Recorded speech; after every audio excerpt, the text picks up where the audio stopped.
Hi guys, welcome back. So it's been another month. It's actually been a little bit over a month, but I finally have an update ready for you. We were allowed out of quarantine for the first time last weekend, so we went on a little road trip. So I've collected some footage I can include here, and I finally finished my book about the Norman Conquest. I read one book during this month about the Norman Conquest, and it was this one, The Norman Conquest by Mark Morris.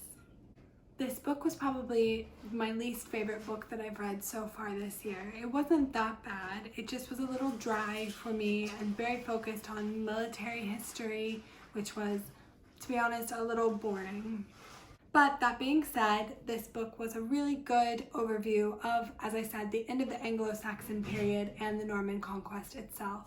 So I think most importantly, to catch us up from where we ended the last video, there were several hundred more years of Anglo-Saxon rule in England, and then there was another Danish invasion, and there was actually a Danish king. So King Knut was king, and then when he died, there was a battle for which of his sons would become King of England, and it ended up that it was Edward the Confessor.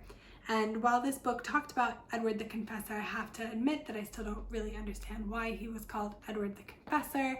And I think the coolest part of his story is his mom, Emma of Normandy, who seems like she was a total badass.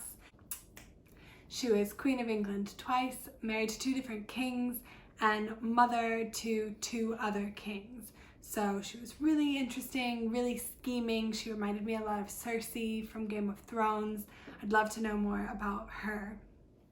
But what we focused on in this book was Edward the Confessor and William the Conqueror. So in his childhood, Edward the Confessor grew up in Normandy because of all this instability in England.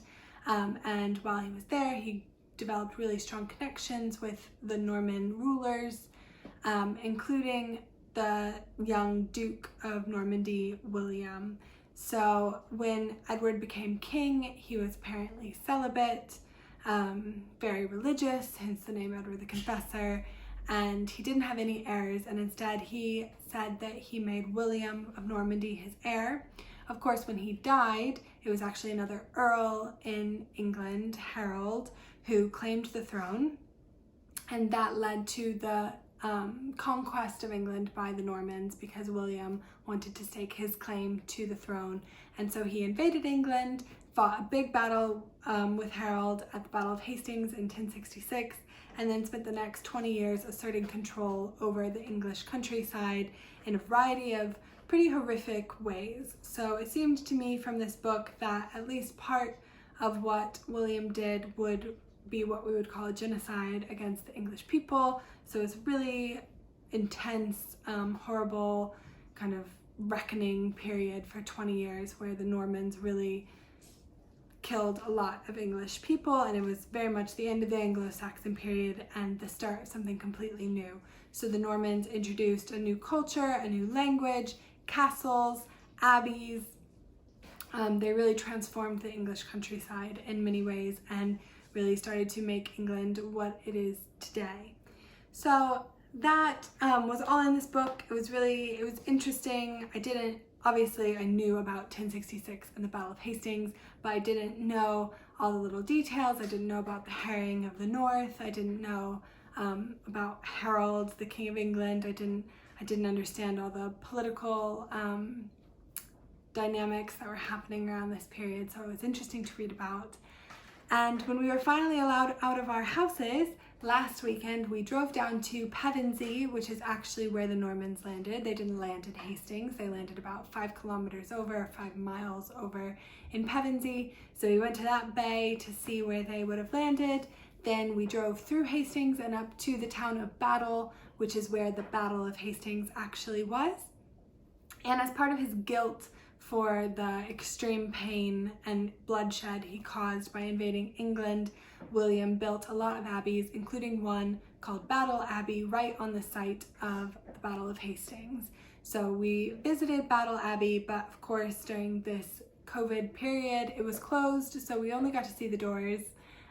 But we did see it. It is where the battle happened, and its altar actually marks where Harold was killed. So maybe someday we'll go back and actually see it. But for now, we've at least seen the outside. So I'll insert some footage here.